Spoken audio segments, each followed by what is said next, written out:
partir de agora você está no programa Questão de Justiça, um programa de utilidade pública veiculado todas as quintas-feiras pela UTV, programa também veiculado pela Rede Brasil de Televisão e diversas redes lá do dos canais comunitários do estado de São Paulo. Programa também veiculado pelas ondas do rádio lá da Rádio Record. Acesse o site www.questãodejustiça.com.br. Hoje o programa tratando sobre a questão das uniões homoafetivas. Homens e mulheres devem ser tratados em iguais direitos e condições, sem qualquer preconceito ou discriminação. Porém, uma decisão do Supremo Tribunal Federal põe em xeque uma série de valores, e aí diria que o nosso direito hoje, ele traz uma nova conotação, ele traz uma alteração sob o ponto de vista normativo, já que o nosso direito, de certa forma, é dinâmico e caminha junto às alterações das conjunturas sociais.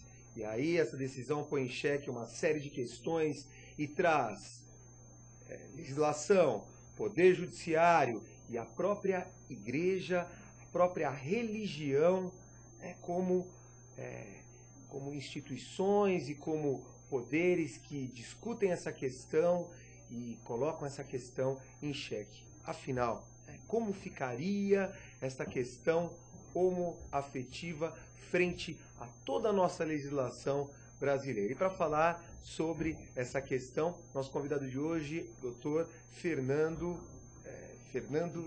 Lusquiavo Neri, professor de Direito Civil, professor de Ética também, e é mestrando em Direito Civil na PUC São Paulo. É um amigo meu e é um prazer recebê-lo aqui, Fernando. Seja bem-vindo ao programa Questão de Justiça.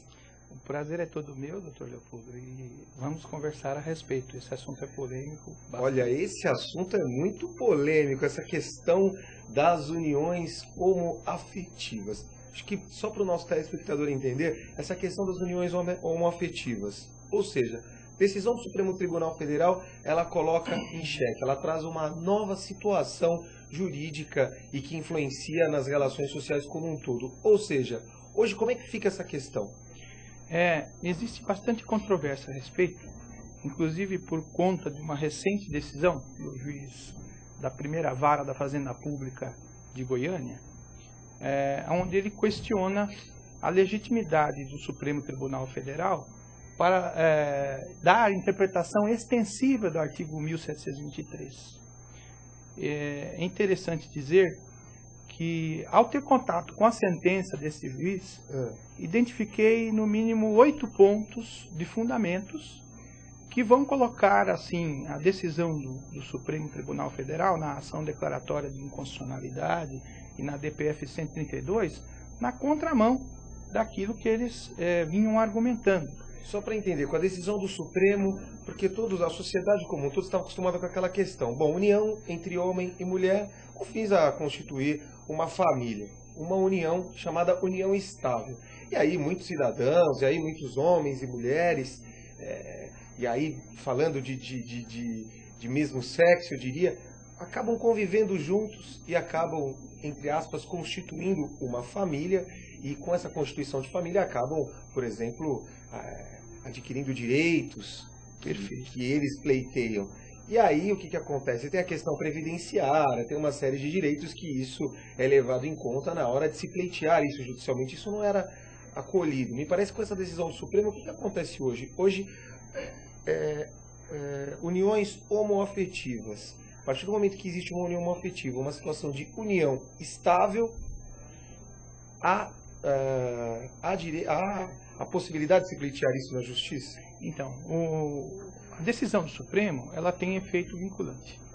Então, a priori, antes dessa manifestação do juiz em Goiânia, quando surgiu essa decisão do Supremo Tribunal Federal, houve uma permissão do próprio Poder Judiciário a que os responsáveis pelos cartórios pudessem conceder a escritura pública de união estável, tratando essa união homoafetiva ou união civil, como é chamado em diversos países, né, no mesmo status de entidade familiar.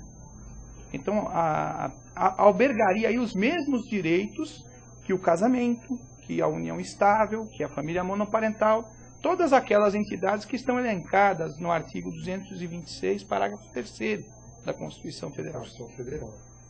Então, a decisão ela pretende erigir um status de entidade familiar,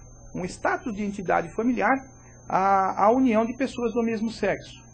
E aí surge uma série de questionamentos em torno disto, né? A defesa foi feita com muita maestria pelo professor Luiz Roberto Barroso.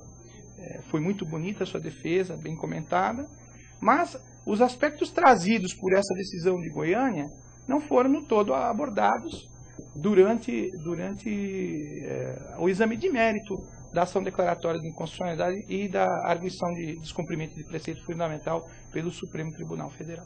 Agora, o Supremo traz uma decisão, e aí vem o juiz de Goiânia e coloca essa questão novamente à tona. E qual é a justificativa? Ou seja, porque para a sociedade é o seguinte, mas o Supremo é o órgão máximo do nosso Poder Judiciário. E para o cidadão ele fala o seguinte, bom, se o Supremo decidiu assim, bom, está decidido. E aí todos os cidadãos, né, que encontram-se dentro dessa sistemática, dentro dessa situação, pleiteando seus direitos, dizem, olha, estamos agora garantidos. E vem um juiz que não é um juiz que compõe um órgão de última instância no nosso Poder Judiciário, e diz o seguinte, olha, essa decisão do Supremo deve ser revista. É isso, ele coloca essa decisão novamente em discussão e cria toda uma sistemática, inclusive, se eu não me engano, até a própria igreja evangélica se manifestando e dizendo, olha, juízes de primeira instância, vamos nos unir, entre aspas, né? Vamos nos unir e vamos barrar essa decisão. Ou seja, uma situação extremamente nova, extremamente complexa, delicadíssima. É uma situação delicadíssima, doutor Leopoldo, porque ela traz a possibilidade de insegurança jurídica. A partir do momento em que o Supremo, que se propõe pela nossa Constituição, ele tem competência como guardião da Constituição, ele decide, e depois, em primeira instância, nós temos uma decisão que vem a dizer que esta decisão ela está anticonstitucional. Olha que termo estranho, né? É o termo utilizado pelo magistrado. Então, ele usa o termo de anticonstitucional, para não dizer inconstitucional a decisão do Supremo. Muito corajosamente, ele vem e ele coloca ali o seu modo de pensar, não se submetendo à interpretação extensiva dada pelo Supremo Tribunal Federal. São notícias fresquinhas, doutor Leopoldo. Ainda ontem tivemos ciência de que houve uma moção pública da frente parlamentar evangélica. Essa moção pública da frente parlamentar evangélica diz assim, ao final, faz um voto de louvor à decisão do juiz, né, e conclama aos magistrados e tribunais que tenham uma postura e atitude semelhante às exteriorizadas pelo juiz Jerônimo Pedro Vilas Boas, a fim de sustentar todos e quaisquer registros que, ao arrepio da lei, reconheçam a união estável entre pessoas do mesmo sexo. Não só ainda não bastasse isto, né? Também fazem menção à PEC número 3 de 2011. Nossa, essa PEC que vem causando uma discussão acirrada. E bastante irritabilidade por parte dos ministros do Supremo. Por quê? Porque a PEC ela vai propor exatamente... O que seria a PEC? Só para o nosso telespectador entender. É um projeto de emenda constitucional. Então, a PEC é um projeto de emenda constitucional que vai ser apreciado aí o seu cunho passando pelo trâmite legislativo. Nosso país existe, na verdade, no nosso país, na nossa legislação, existe uma série de emendas constitucionais. Perfeito. Diferente de outros países, né, professor? Exatamente. Inclusive, a própria união estável entre o homem e a mulher foi inserida na nossa Constituição através de emenda constitucional, né? O artigo 226, parágrafo 3º, possibilitou o direito ao casal, e ele também menciona isso de uma forma, vamos dizer assim, ele deixou ali expressado isso, um bom entendedor vai chegar a esse entendimento rapidamente, né? O juiz deixa demonstrado que todos os direitos que nós temos, estabelecidos pela Constituição em 88, eles foram aquinhoados nas lutas que passaram pelo trâmite legislativo. E que não poderia o judiciário agora vir e dar uma interpretação extensiva, dando direitos a casais, e ele diz, não estou fazendo discriminação. Se existe a discriminação, poderia-se dizer que a interpretação extensiva estaria fazendo a discriminação em relação ao homem e à mulher. Nós sabemos que essa decisão, de certa forma, nós sabemos que essa situação, ela é muito nova, não para a sociedade, mas para o Poder Judiciário. Para o Poder Judiciário, essa decisão, ela traz a necessidade de uma flexibilidade muito maior no ponto de vista das decisões, das jurisprudências, uma decisão um tanto quanto nova. Agora, me parece que essa decisão vem trazida pelo Supremo Tribunal Federal, mas não passando pelos trâmites do poder. Perfeitamente. Do poder, ela deixa de trazer. Nós sabemos o quanto isso é defendido e o quanto isso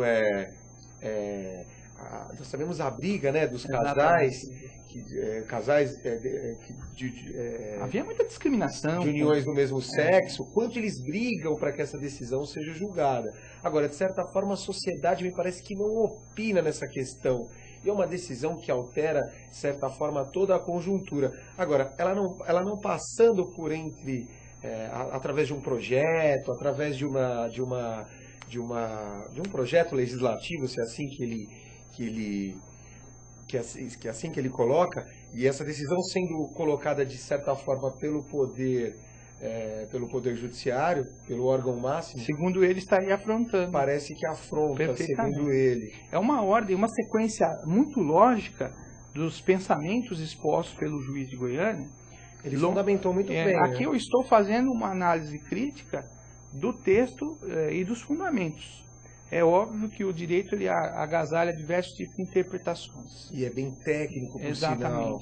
Mas o que se pode dizer é que a forma com a qual o juiz doutor Jerônimo ele expõe o assunto, ele vai falando ali sobre as batalhas judiciais que existiam, sobre os projetos de lei para não discriminação da mulher que não era casada. Nós tivemos uns problemas muito graves aí com relação a isso, para que a união estável entre um homem e uma mulher chegasse nesse estado. Houve uma jornada a ser percorrida, obedecendo todo o trâmite legal, enquanto que o que se vê agora é uma situação que equipara os efeitos sem o trâmite legal. O paulistano ele fala o seguinte, ele fala: as leis devem ser implantadas e praticadas. Claro, paulistano, as leis devem ser implantadas e praticadas dentro da sistemática. Agora, o que nós questionamos aqui é o seguinte, em que pese esta lei que foi implantada de certa forma e deve ser praticada, com essa decisão do juiz de primeira instância, ela acaba sendo motivo de discussões e de uma possível reanálise pelo nosso Poder Judiciário, e aí os operadores do direito, os professores, os representantes, enfim, todos eles estarão se manifestando com relação a essa questão, e essa questão que foi objeto de debate em todos os jornais e revistas e na mídia como um todo. Ora, essa decisão do nosso órgão máximo do Poder Judiciário, será que realmente ela teria, eu não diria validade, porque validade ela tem, mas será que é uma decisão justa, né? E o ponto de vista ético, e aí falando de ética, acho que nós poderíamos abordar num programa como um todo, mas até que ponto, professor? E aí eu pergunto, com relação à sua opinião, em relação à ética dessa decisão. Então veja lá, a sua pergunta é muito oportuna e é uma pergunta de grande dificuldade de resposta, né? Não me deixa muito confortável, mas nós vamos fazer aqui um ensaio para poder conseguir pelo menos esposar a minha linha de pensamento. O casamento civil, ele tem raízes religiosas, né? Então ele vem do direito canônico, ele vem da própria ênfase bíblica. Então o casamento civil, ele traz aquela ideia de um vínculo espiritual entre um homem e uma mulher. Portanto, a figura, ao meu ver, do casamento não pode se falar em casamento de pessoas do mesmo sexo. Na sua opinião, não? Na minha opinião, casamento, não. Na minha opinião, não, porque este instituto nasceu, ele teve origem no direito canônico, e o direito canônico vai na contramão desse direito, que hoje nós falaríamos para a união do mesmo sexo, é um direito que está sendo reconhecido em diversos países, né? Existe no Reino Unido já um pacto, eles têm lá 20 países que participam disso, tá? Esse pacto ele prevê a possibilidade da união de pessoas do mesmo sexo, e a maioria desses países trata isso como união civil. Portanto, esse direito ele já está sendo garantido globalmente. No mundo todo isso já está acontecendo. Isso não é uma situação que vem no Brasil a ocorrer para trazer um reflexo na questão ética. Então, casamento civil, do meu ponto de vista, casamento civil, praticamente seria inviável criar um instituto semelhante. Acho que esse ponto parece que é pacífico. Ou seja, só para deixar bem claro, casamento entre pessoas do mesmo sexo, sob o ponto de vista legal e levando-se em conta todo o transcorrer da nossa legislação e da nossa doutrina como um todo, e de uma série de dispositivos... Não existe isso. Não existe essa possibilidade. Não. O que se criou aí foi uma ficção jurídica com a decisão do Supremo para tratar de modo igual a união estável. Porque o que é a união estável, doutor? A união estável é uma ficção jurídica que veio consertar socialmente a situação de quem estava divorciado, separado, que não tinha divórcio na época, mas estava separado e posteriormente precisava ter os mesmos direitos do casado. Por isso que se insere ali no parágrafo 3º da Constituição Federal como entidade familiar. O status de entidade familiar garante os mesmos direitos do casamento.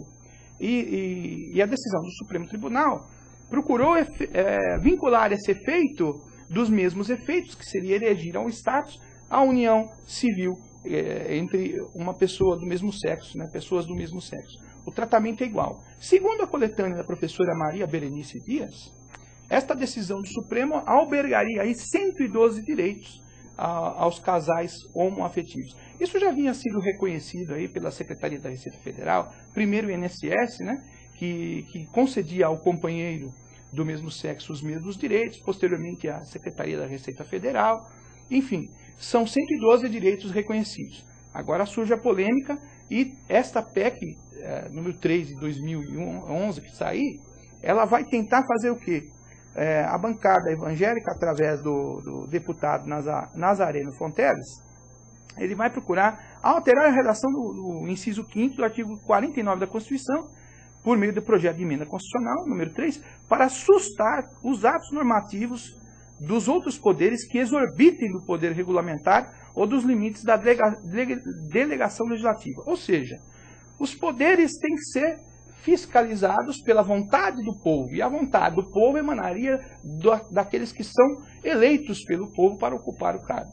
Então, questiona-se isso, que o Poder Judiciário não teria essa fiscalização, esse controle do povo. Esse é o questionamento. Agora, eu me lembrei, o professor falou da questão da Constituição Federal. Então, na Constituição Federal, nós temos lá no artigo 5º o princípio da igualdade. Perfeito. E nós sabemos que o princípio da igualdade, de certa forma, como nós falamos em princípios, os princípios se irradiam por todo o sistema. Aliás, nós temos, por exemplo, nas nossas alterações do Código de Processo Civil, nós temos hoje alterações e as propostas de alterações que pedem lá, olha, vamos e pedem ao nosso legislador, ao nosso Poder Judiciário, que siga os princípios constitucionais. Olha, vamos seguir os princípios.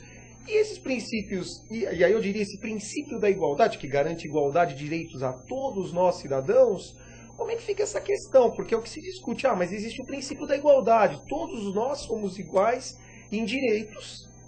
E aí como é que ficaria essa situação frente a essa situação de uniões homoafetivas, que aí, de certa forma, aquele que pleiteia diz, olha, eu tenho os mesmos direitos que um outro cidadão. E aí como é que fica essa questão? Porque uma união homoafetiva frente a esses princípios e essa questão que coloca em xeque essa decisão do Supremo. Muito obrigado por sua questão. O seu questionamento é o ponto nevrálgico. É o ponto nevrálgico exatamente. de todo... O senhor tocou no calcanhar de Aquiles. Ainda falava para os meus alunos no curso de extensão, que tive a oportunidade de comentar esse assunto, que o calcanhar de Aquiles, que põe em xeque a questão ética da igreja em confrontamento, o calcanhar de Aquiles, o senhor sabe que a vulnerabilidade de Aquiles era o seu calcanhar, né? Então ele não poderia ser atingido lá na Guerra de Troia, diz que ele suportou tudo, Mas ele tinha um ponto vulnerável, que foi por onde ele foi seguro pelo pai, pela mãe, na hora de deitar no rio, em que ele receberia ali a proteção, que seria o escudo, e aquele lugar ficou sem proteção. E ele recebe uma flecha envenenada justamente naquele orifício que não estava protegido. Esse é o calcanhar de Aquiles. Veja, nós estamos diante de um fenômeno social muito grande. Esse fenômeno nós chamamos de repersonalização das relações civis. A repersonalização das relações civis é justamente ocasionada por conta da Declaração Universal dos Direitos Humanos, de 1948, e que vai primar pelo princípio que o senhor mencionou agora, o princípio da igualdade. A partir do momento em que se coloca o princípio da igualdade, a igreja, no primeiro plano, ela vem e aceita o princípio da igualdade, porque o próprio Cristo, ele traz aquela ideia de amai-vos uns aos outros. Né? Ele fala, né? E ele fala isso biblicamente, deixando como condão da sua filosofia, do seu modo de viver, amar o próximo como a si mesmo. Então seria uma forma do princípio da igualdade. Para a igreja, para a religião, portanto, esse seria o ponto comum, não teria problema nenhum. Então nós começamos a ter conquistas em relação ao direito da igualdade. Não se pode fazer qualquer espécie de discriminação entre homem e mulher. A mulher que não tinha direitos, ela era governada pelo marido, no modelo da família patriarcal, era governada pelo marido, ela passa a ter os mesmos direitos. Então há toda uma repersonalização das relações civis. Filhos também recebem o mesmo tratamento, né? Não existe mais hoje discriminação entre filhos, não tem filho fora do casamento, dentro do casamento, adulterino, filho.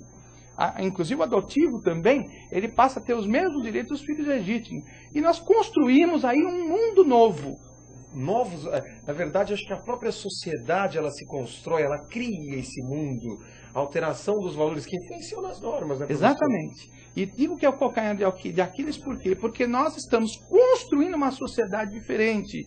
A partir do momento que nós damos direitos iguais, nós não podemos agora fazer restrição para que haja o que nós dizemos aí, relação homoafetiva. E por isso que fica essa briga. Exatamente. Entre instituições, igreja, o próprio, e dentro da própria sociedade, porque alguns concordam e outros não concordam com determinadas situações. E situações, nós poderíamos dizer, situações novas, né, professor? Sim. Do ponto de vista legal. Sim. Mas situações que já existem. O próprio fenômeno do bullying, por exemplo, já fazendo um paradoxo. Isso. O próprio fenômeno do bullying, por exemplo, sempre existiu.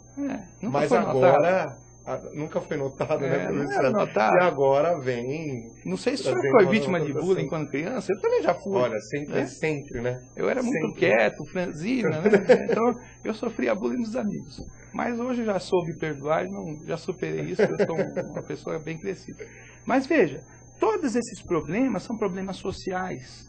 Então nós temos duas situações. Se me permite, do ponto de vista filosófico, claro. Tive a oportunidade de falar sobre isso quando apresentei um trabalho na PUC lá, relacionado à pesquisa de Santo Agostinho. Quando Santo Agostinho ele se levanta para proclamar ali a expansão do cristianismo, o que ocorre? Nós tínhamos um Império Romano decadente, estava para cair, e ele surge então como aquela voz que clama no deserto para conduzir o povo a uma cidade santa. Então ele tem um livro que ele escreve chamado Cidade de Deus.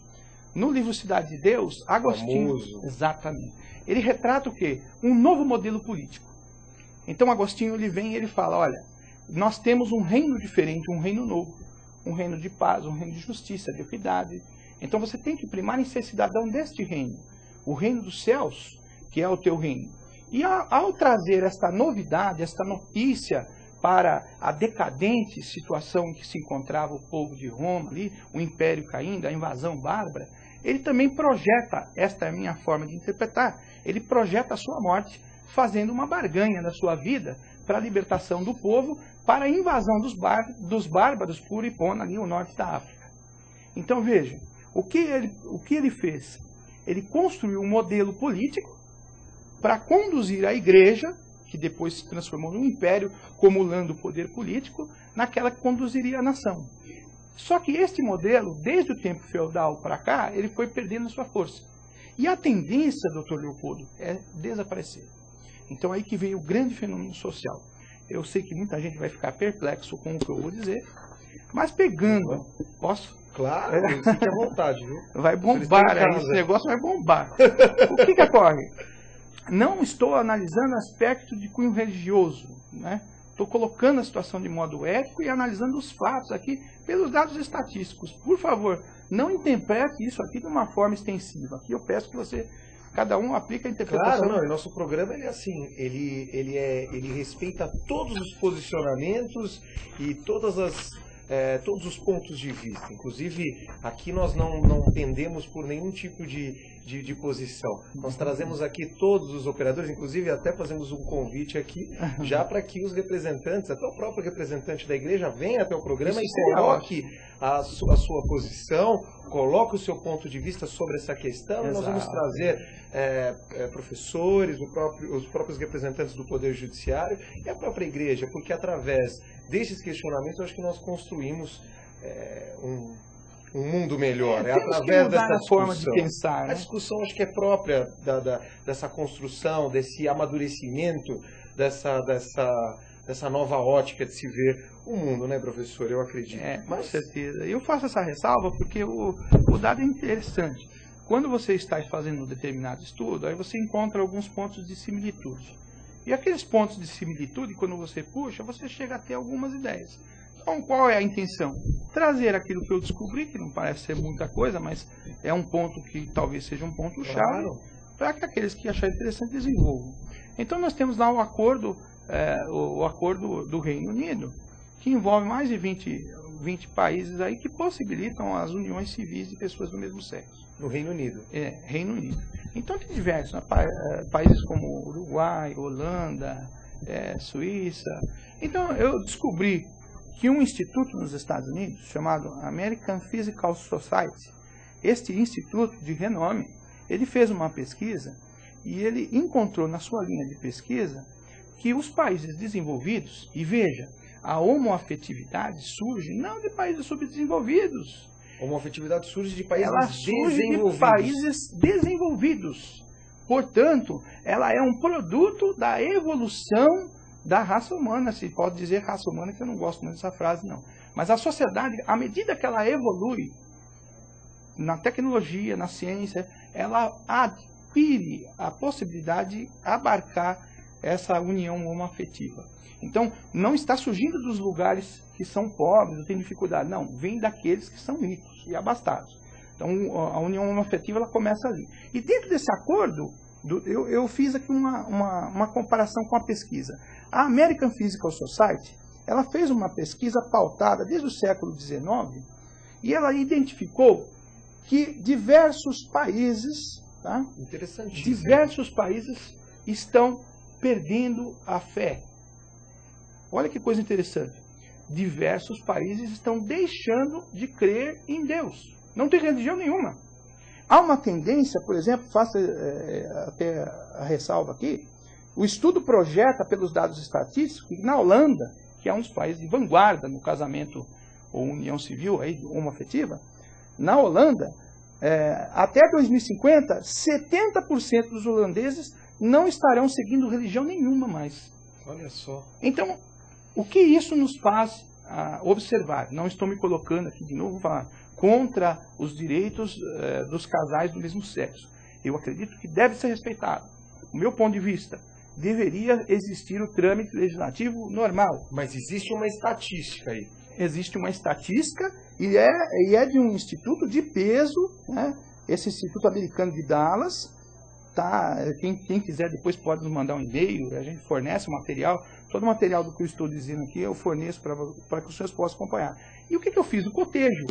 Eu peguei todos os países que constam aqui, o senhor está vendo? Vim por um ticadinho. Olha só, vamos eu ver fui aqui. ticando todos eles para verificar se eles participavam do pacto, do acordo aqui que permite o casamento de união homoafetiva. Olha só, uma pesquisa baseada em dados do Censo e projeções de 9 países ricos constatou que a religião poderá ser extinta nessas nações. Olha só, analisando os censos colhidos desde o século XIX, o estudo identificou uma tendência de aumento no número de pessoas que afirma não ter religião na Austrália, na Áustria, todos Canadá, República Tcheca, Finlândia, Irlanda, Holanda, Nova Zelândia e Suíça. Através de um modelo de progressão matemática, o estudo divulga em um encontro de American Physical, na cidade americana de Dallas, indica que o número de pessoas com religião vai praticamente deixar de existir nestes países. Fato. E o Brasil, como é que fica nessa situação, professor? Então, veja,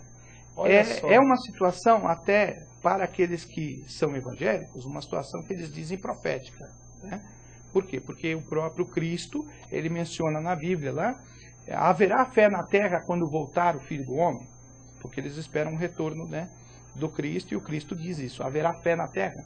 Os estudos estatísticos demonstram que há uma evolução, e essa evolução que seria o princípio da igualdade, volta no calcanhar de Aquiles. Então, o que faremos agora? Agora é um paradoxo. O que fazer? Do ponto de vista ético, será que a igreja tem a razão da maneira que ela está dizendo, que faz exclusão? Será que a igreja não tem que rever esses pontos? Professor, a Ordem dos Advogados do Brasil, aliás, a Ordem sempre parceira do programa, a Ordem dos Advogados do Brasil, para quem não conhece a Ordem dos Advogados do Brasil, segue o site www.oabsp.org.br, teve a posse de sua comissão que trata dessa questão. E o lançamento da campanha, na semana passada, campanha contra a homofobia. E existe aqui uma pergunta do telespectador que ele diz o seguinte, ele fala, será que esta lei em relação à homofobia, ela teria uma efetividade no Brasil? Bom, é uma pergunta bastante difícil. Não quero colocar no saia justa, mas é uma pergunta que veio aqui dentro dessa sistemática. Será que ela seria efetiva no Brasil? E aí ele vai além. Como nós falamos dessa questão, e nós falamos até de países desenvolvidos, nós falamos de tecnologia, não poderíamos deixar de mencionar a questão da nossa educação. Que a nossa educação ela passa, de certa forma, por uma transição e que os educadores, de certa forma, sempre, e aí os nossos próprios representantes políticos, eles se fundam, eles se baseiam, na verdade, nessa questão do aprimoramento da educação no país. E aí ele fala, e o telespectador diz, e a questão do kit gay nas escolas, certo ou errado? Qual o nome? É o mesmo? É o paulistano. O paulistano. Então, querido paulistano, o paulistano sempre é esperto nas perguntas, né? Veja, olha, pensamos da seguinte maneira. Uma situação é a união civil que nós estamos discutindo. E outra situação, homofobia. Na primeira situação, que é a proposta aqui por nós hoje, é demonstrar que as pessoas devem ser tratadas de modo igual. Então, eu entendo que se o cidadão ele tem uma vida em comum com outra pessoa, ainda que seja do mesmo sexo, ele deverá ter os seus direitos resguardados. Agora, o que não pode existir é utilizar a via oblíqua para poder criar um direito. Então, nesse ponto, com todo respeito aos ministros que expuseram ali, eu entendo que o voto, a decisão deles tem efeito vinculante, mas não passou pelo procedimento normal. Então, nesse ponto, eu acredito que está certo. Com relação, agora, à parte que nos interessa, a pergunta dele, a lei de criminalização por homofobia, isso, né? A questão da homofobia. Será que ela teria efetividade? Olha, eu acho que seria mais ou menos a mesma história que nós temos aqui do preconceito racial. Que na Constituição está lá, nós temos os direitos, né? Diz que não pode haver, é um crime imprescritível. Pelo fato de constar, já deixa de ocorrer. A nossa própria lei penal, ela está lá disposta, os tipos penais estão todos lá no nosso Código Penal. E quantos crimes ocorrem dia a dia? Perfeito. Apesar de que nós temos uma legislação ali que diz, olha, repressão e que o crime não deve ser cometido de forma alguma. Agora, essa questão do kit gay, hein, professor? Então, essa questão é muito polêmica. Trouxe uma polêmica. É muito polêmica. Olha... A início, a gente precisa ter aquele cuidado de filtrar as informações para não acabar adotando o pensamento dos outros, né? Porque você pode correr esse risco de viu a situação de uma forma, interpretou, mas não foi a fundo para descobrir se era aquilo mesmo. Segundo a conversa que eu ouvi, num debate, um programa, não sei se os telespectadores viram, com a Marília Gabriela, onde o deputado Jean Willis, que é representante da bancada gay lá, ele é um precursor disso daí. ele explicou que o projeto não visava trazer a situação da forma que foi aludido na imprensa. Que o projeto seria para determinados casos específicos. Eu acredito que a maneira como nós devemos evitar que haja discriminação, ela sempre será importante. Agora, dizer da implantação de um kit nessas condições, precisamos verificar se a sociedade está preparada para isso. Falando em questão de preparação, por exemplo, vem a pergunta do nosso colega, o Neto Palma, o Neto que está sempre interagindo aqui conosco no programa.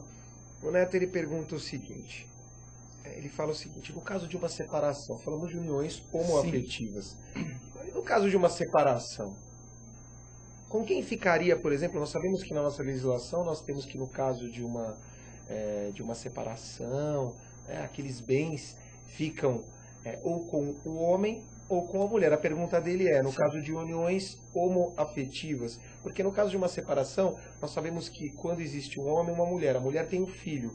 Geralmente quando ela está residindo na casa com o filho, muitas vezes os juízes, pelo menos é o que se entende, parece que os juízes tendem a gerar a guarda com a mãe e aí residir com esse filho naquela casa onde ela já reside. Agora, e no caso de uma união homoafetiva, como é que ficaria essa situação? Neto, muito obrigado pela sua pergunta. Sua pergunta é uma pergunta pertinente. Já há muito tempo que vem sendo decidido, porque não está normatizado, mas os tribunais procuram dar uma decisão por analogia. Então funciona assim. Antes dessa decisão, como é que se tratava isso daí? Não havia nem sequer uma perspectiva de direito. Então, o que se evitava? Evita-se o enriquecimento sem causa, fazendo o quê? Dando tratamento de sociedade de fato. Procurava-se dizer que eles estavam unidos com o mesmo propósito, mas não tratamento de família. Então, havia muita divergência, inclusive, porque alguns distribuíam a ação na vara da família e se dizia que a competência seria na vara civil, porque se trata de uma sociedade de pessoas e não uma sociedade com efeito, com a intenção de construir família. Mas o tratamento de divisão de patrimônio e tudo mais era o mesmo tratamento que tinha para a divisão de uma sociedade de pessoas, uma sociedade normal. Um negócio, alguma coisa que você abre com a outra pessoa, você vai dividir ali. Não existia essa ideia do esforço comum que se tem na situação do casamento e da união estável. Essa é a primeira parte da pergunta. A segunda parte que ele fala... Ele fala só assim, com quem ficaria a casa, com o homem ou com a mulher. Tá. No caso, com quem ficaria a casa nessa situação. Então, aí ficaria aquela situação para ser decidida de acordo com o consenso dos dois, e se não houvesse, o juiz teria que decidir aí. Provavelmente, se não houver nenhum tipo de decisão normal, o juiz acabaria determinando a alienação da casa na proporção daquilo que se prova que se pagou, por causa do enriquecimento sem causa. Então, o tratamento aí era no campo dos direitos pessoais, direitos e obrigações. Não tinha nada a ver com o direito de família. E se houvesse uma criança adotada, aí, essa é a segunda parte, né? Ele pergunta, e se tivesse uma criança adotada? Uma criança que fosse adotada. Bom, se a criança for adotada, ela estaria com uma das partes, e aí tratando da questão da igualdade, ficaria com aquela que necessita... Primando pelo melhor interesse da criança também sempre, né? Levando em consideração o laço de afetividade, que hoje já é um direito que tem uma construção fortíssima, inclusive ele que respalda essa possibilidade da união civil. Com a colaboração do Neto Palma, vou apimentar um pouquinho mais a questão, professor. Manda ver. Vamos apimentar um pouquinho mais. Ele fala do seguinte, da questão dos chamados golpes. Ele fala das questões dos golpes. Sendo um homem, uma mulher, muitas vezes tem aquela questão assim, mas o cidadão vai lá, acaba adquirindo uma união com aquela outra pessoa e durante algum tempo convivem juntos e depois uma das partes entra na justiça pleiteando alguma coisa. Ele traz aqui uma decisão que ele pega na rede de internet que fala o seguinte, né? Vamos perder essa vantagem quando a união estável for aprovada no sentido das uniões homoafetivas. Imagina você passa a vida toda trabalhando, compra um carro, um apartamento de cobertura, aí você encontra, aqui usa o termo, um rapaz super gato, ele diz aqui, começam a namorar e desejam se unir. 3 meses depois, eles se separam e entram na justiça para ficar com metade de seus bens. Vamos estar sujeitos aos mesmos golpes dos héteros. Sim, não tenha dúvida. Não tenha dúvida, os direitos iguais. Os direitos são iguais, a possibilidade de você sofrer um golpe também é muito grande. Por isso, cuidado com quem você se relacionar. Porque se você se relacionar com uma pessoa que tenha esse tipo de propósito, anteriormente, quando a união estável surgiu, se primava por um prazo de 5 anos. Depois se verificou também uma forma discriminatória e esse prazo veio a cair também, determinando que se comprova apenas uma união duradoura, né, com a finalidade de constituir família. E isso, a retirada desse prazo, veja que em relação à sociedade, agora eu vou corrigir que tem que atualizar, a união homoafetiva ou união civil, é algo que para eles vai prejudicar muito. Né? Professor, aqui o Jobert ele pergunta o seguinte: existe pacto antinupcial no casamento entre pessoas do mesmo sexo? Não. E aí poderia ir até além. Mas é a questão do chamado contrato de namoro dentro dessas uniões. Será que... você veja que aqui fala de pacto antinupcial. O contrato de namoro... seria casamento, né, professor? Agora, e o contrato de namoro? O contrato de namoro é altamente, frágil. É muito frágil. O contrato de namoro existe já previsão. Existe previsão. Do Rio Grande do Sul, trazendo... Exato. Mas há fragilidade nisso, né? O contrato de namoro. O conselho que eu procuro sempre dar para os meus alunos, porque eu dou aula de direito de família, é o seguinte: olha, você vai se relacionar com a pessoa, então tome muito cuidado, né, para ver com quem você está se relacionando. Porque se comprova a união estável, aí eu tenho os mesmos direitos. Agora, só para de certa forma, explicitar isso, união estável, só para que o telespectador entenda, porque muitas vezes confunde, mas o mero relacionamento ali de namoro já configuraria. Não. União estável teria um fim maior, que é o fim de constituir uma família. Isso, constituir família. Já passou a época em que a família, a ideia de entidade familiar, se vinculava em procriar, por exemplo. Procriação estava vinculada à família. Hoje não tem mais essa finalidade. A finalidade de instituir família é de manter relacionamento afetivo. Eu posso ter uma criança que não é de sangue, mas é adotiva. E eu vou desenvolver o afeto. O afeto, hoje, ele tomou o lugar daquela ideia patrimonial, de todas as outras relações que haviam anteriormente. Eu vou conversar lá com a produção. Eu gostaria de contatar lá o promotor que está conectado conosco lá no link.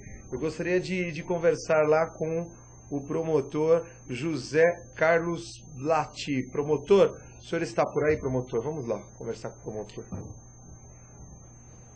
Sou Leopoldo Luiz Lima Oliveira e amigos do programa Questão de Justiça. O Superior Tribunal de Justiça anulou 2 grandes operações realizadas pela Polícia Federal: a Operação Satiagarra e a Operação Castelo de Areia. Na primeira operação, o delegado de polícia utilizou agentes da BIM e ainda valeu-se de imagens produzidas por uma emissora de TV em uma infiltração de agentes autorizada pela Justiça. Na Operação Castelo de Areia, o seu início se embasou em uma denúncia anônima e, em seguida, a esta denúncia anônima, uma série de medidas cautelares, como interceptações telefônicas. Ora, em um primeiro momento, as decisões da Corte Superior causam estranheza, mas em um Estado democrático de direito é importante respeitar as regras mais comezinhas atinentes à dignidade da pessoa humana. É claro que não se quer a impunidade, especialmente nesses 2 casos que trouxeram à tona a podridão dos porões de bancos e empreiteiras que bancam a máquina corrompida do Estado. Mas é essencial que para toda e qualquer investigação, como os meios tecnológicos hoje à disposição, sejam realizadas diligências que produzam provas concretas a ensejar outras medidas mais drásticas, como as interceptações telefônicas, interceptações ambientais, quebra de sigilo bancário e fiscal. Me recordo da maior investigação de todos os tempos e que ocorreu em São Paulo, a denominada máfia dos fiscais. 70% da administração pública foi investigada, mais de 600 condenações, mais de 300 prisões, mais de 1.100 funcionários públicos demitidos ou removidos de seus cargos, um prejuízo de mais de 13 bilhões de dólares ao erário público, Sabe quantas interceptações telefônicas realizadas? A resposta, quase nenhuma, porque se buscou elementos probatórios, como depoimentos e documentos. Não podemos permitir que o Estado se aparelhe de tal forma que se transforme em um Estado policialesco, de exceção. Vamos investigar, mas vamos investigar tendo em mãos a Constituição Federal. Voltamos aos estúdios do programa Questão de Justiça. Até a próxima, pessoal.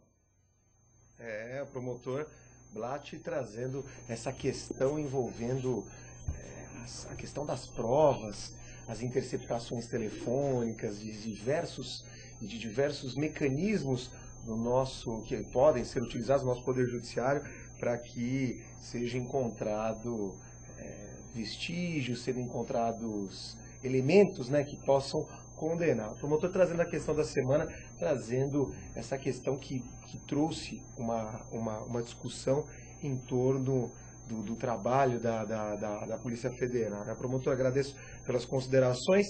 E, professor, nós estamos caminhando para o fim do programa aqui. Nós temos diversos internautas e telespectadores aqui conosco, inclusive o Leandro, que é da faculdade Mário Shima, né? Ele Mário Chamber. O Leandro Matias. Leandro, obrigado pela sua participação. Ele fala o seguinte: no caso de um casal homossexual, um morre, sabemos que abre a sucessão, porém o que morreu tinha bens e um filho de outro casamento hétero.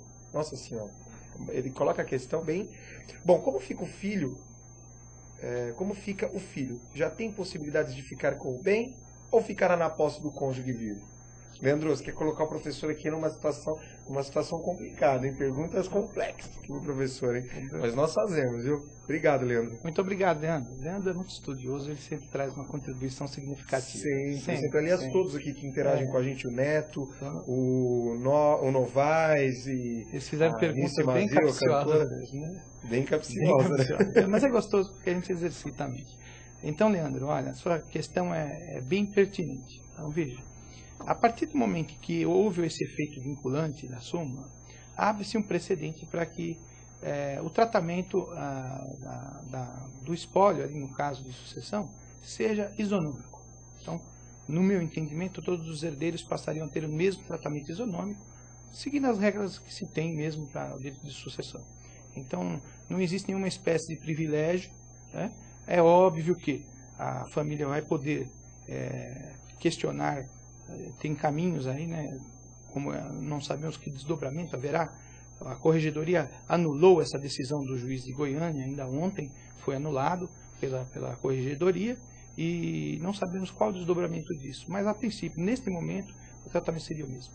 Bom, questão envolvendo as uniões homoafetivas vai ficar para um próximo programa. Nós, com certeza, estaremos discutindo muito mais essa questão, que traz um repensar e traz, de certa forma, põe em xeque, põe dentro desta nova sistemática a atuação do nosso Poder Judiciário, as concepções envolvendo a igreja, as instituições. Nós vamos trazer aqui diversos representantes para estar debatendo conosco. Professor, gostaria muito de agradecer a sua presença no programa Questão de Justiça. Infelizmente, chegamos ao final do programa. Fico muito agradecido, Leopoldo.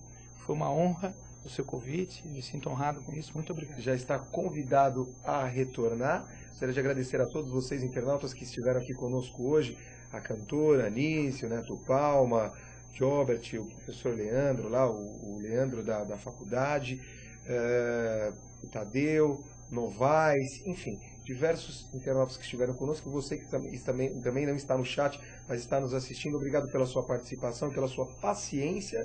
E o programa Questão de Justiça vai ficando por aqui, sempre com a supervisão aqui da AltV, a produção de Hilda Siglione, Walter Siglione, Benê Correia e toda a produção do programa Questão de Justiça. Até a próxima quinta-feira.